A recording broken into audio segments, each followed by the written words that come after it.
So what I've learned and why it's important. What I've learned since the last video reflection is that because you are somebody in power or a leader does not necessarily mean you are the end all be all because you're in that position. Of course, being a leader means you have to have followers, but also those followers have to actually respect the words that come out of your mouth.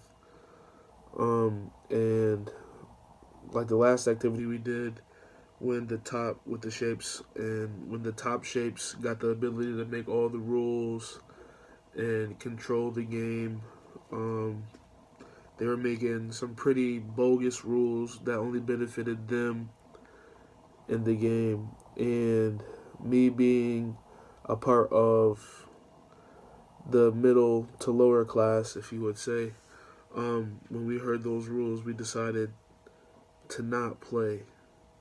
And once we did that, the game was over, you know. And the reason why we did that is because the rules were unjust, and we did not have to follow them because we didn't want to. And being a leader, you can't just have everything benefit you because you're the person in power. You have to be of the people also. And like I said, they have to respect the words that come out of your mouth, because if they don't, you're not a leader anymore. It's like when people start to rebel or things of that nature, and that's what I've learned.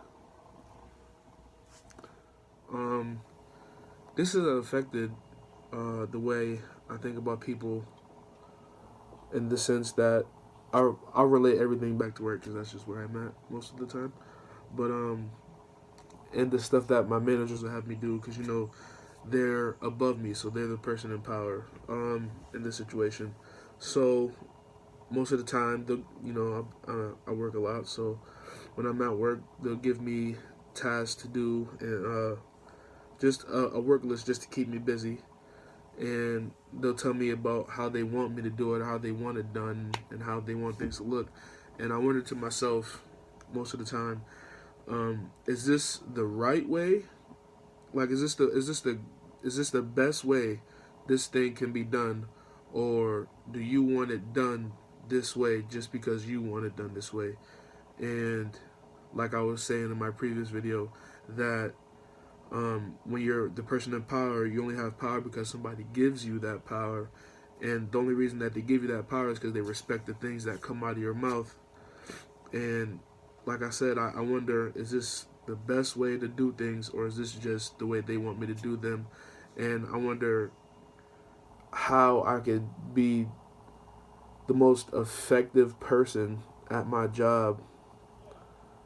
And there's also we also have like a big boss, the store manager, but there's also assistant managers that run like each part of the store. But when my assistant managers give me tasks to do, I wonder how the big boss will see how I did this stuff, and if she'll think it's the best way to do things, and if it's not right, if she doesn't like it, it'll be, oh, Matt did it that way, and now I'm under the gun, but I was only following the orders of the person in power that is above me. So that's how it's affected me and about how I think about people in the world. It has had an impact on my day-to-day life, and the fact that not saying that I wasn't before, but I try to be a very respectable person and somebody who's just and somebody who you can trust uh, in any situation. So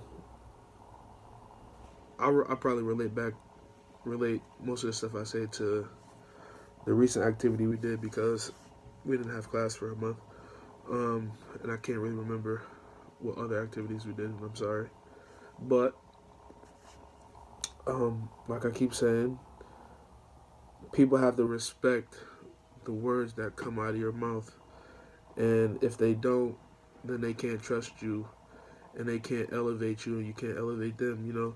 So, like I said, I try to be a very respectable person, you know, and be just and be fair with the things I say. So when somebody comes to me with advice, or not with advice, when somebody comes to me with a problem and they're looking for advice, and I try to be objective, I try to be unbiased. So I'm not gonna tell you the things you want to hear. I'm gonna tell you the things that you should know. I'm gonna be real with you.